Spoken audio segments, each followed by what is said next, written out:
What's up, everyone? Welcome back to another review. And this time, we're taking a look at the first season of Ash vs. the Evil Dead. Now, Ash vs. Evil Dead is the continuation of the Evil Dead trilogy, only in TV show form. So, what are my thoughts on the first season of Ash vs. Evil Dead? I love the first season of Ash vs. Evil Dead. Now, I got some issues with it here and there, but overall, this is a solid reintroduction to Ash Williams in a more modern setting. Bruce Campbell once again returns as the character, and he is just as good as ever before.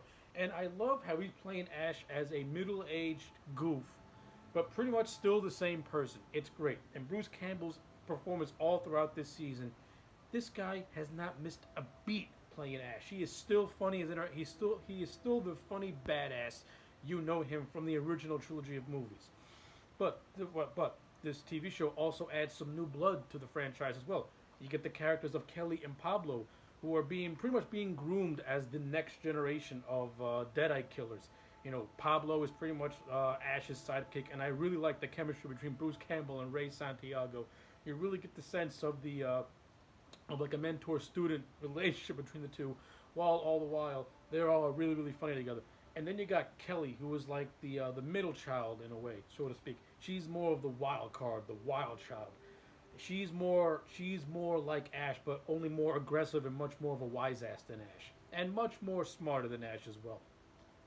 But you also get the round out. You get Xena, warrior princess, Lucy Lawless herself. She is the character of Ruby. Now, Ruby in the show at first, she's a very mysterious and very interesting character at first because she has the severed hand of Ash from Evil Dead 2, and she knows a lot about Deadites in the book of Kandar.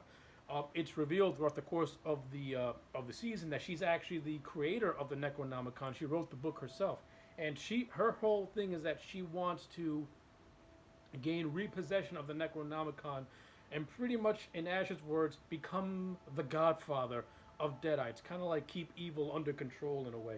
It's of course, Ash, being the bumbling goof that he is, ends up giving in and just makes a truce with Ruby after he finds this out.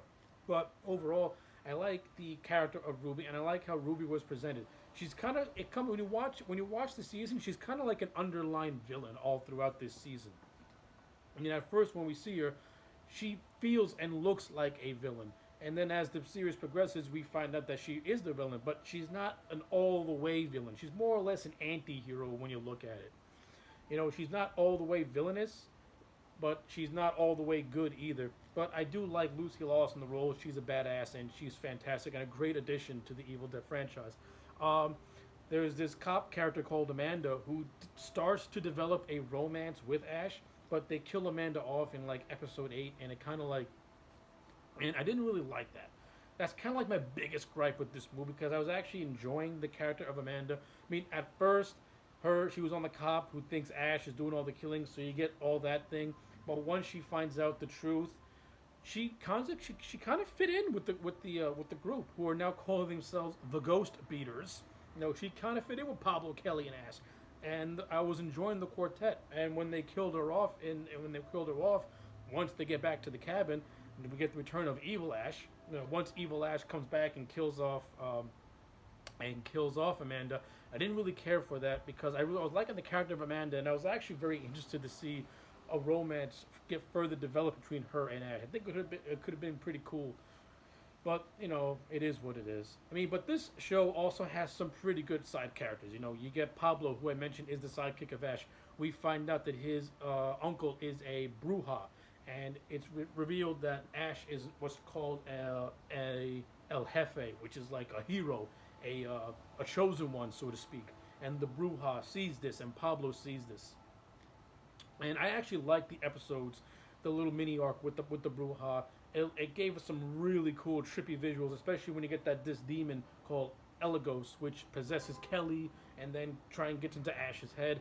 And the demon of Elagos is actually pretty cool too. It's all gray with no legs, but he has like red blood arms, and he has like he kind of looks like the Chatterer from Hellraiser. It's a pretty cool demon, a pretty cool design, and his whole gimmick is that he gets into your head and screws with reality. So it's a pretty cool demon, and I like how when he was summoned, they had to like do this salt circle, and if you break the seal, you know, the demon gets released, and of course Ash accidentally breaks the seal, but it was not his fault. It was because of Amanda.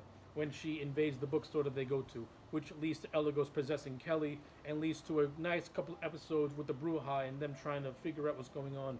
But this show also has the same feel as the Evil Dead movies. You know, the cinematography and the camera work is all very, very heavily inspired by Sam Raimi. It should also be noted that Sam Raimi is actually one of the co-producers, and he actually directed the pilot episode of Ash vs. Evil Dead. So I like that. All that stuff is fantastic. This movie has the same spirit as the Evil Dead movies. It has the same camera tricks, has the same vibe, has the same sense of humor, has the same over-the-top yet very, very fun gore. You know, like I said, Bruce Campbell, he's just as good as ever before playing the middle-aged version of Ash. He's still an S, but he's still good at killing deadites. And oh boy, does he kill a lot of deadites in this show. A lot of the gore effects are just wickedly cool. Some of the makeup you can tell looks really, really cheesy, but that's just adds to the charm of just the Evil Dead movies in general. Like those movies, they're meant to be like cheesy, over the top, gory fun. So you're keeping pretty much in tone with what was already established. Like the Evil Dead movies never took themselves seriously at all. They always had a sense of just sadistic fun to them, and the show is no better. Correction. The show is no different. Only I think that the story is actually much more thought out because you're doing a TV show format, so you have a chance to let your storyline breathe. And I thought they did a good job at getting us to know the new generation of Evil Dead of Deadite killers with Pablo and Kelly. Though I think the actress who played Kelly, she kind of had moments where her acting could be really slanted at best, and then she had moments where her acting could be really, really good. Like when Kelly finds out that her mother was never died, that was good stuff. The moments where Kelly is killing deadites and she's trying to act all tough, it sounds like she's reading off a script. Like it doesn't sound natural whatsoever.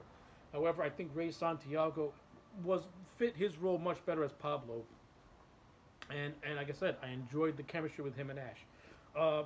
This show also has characters that you didn't really need. Like you have one episode that's pretty much having the Ash and his crew, mess around with these conspiracy theorists at a compound. It didn't really add much to the overall story. You could take this episode out, and it would have flowed much, much better.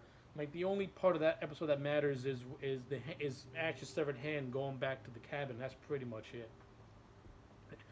And then at the end of the season, you have Ash and his crew interacting with these hitchhikers in the woods. They're just there as fodder. You didn't really need them also. They're just there for the sake of being there. You didn't really need them at all. But yeah, overall, the first season of Ash vs. Evil Dead is excellent. I love it. And I'm going to give it a solid 8 out of 10. It's a great return to form and breathes new life into the Evil Dead franchise. So 8 out of 10 for the first season of Ash vs. Evil Dead. Anyway, those are my thoughts. Let me know yours in the comment sections down below. Like the video and subscribe, and I'll check you back next time for more.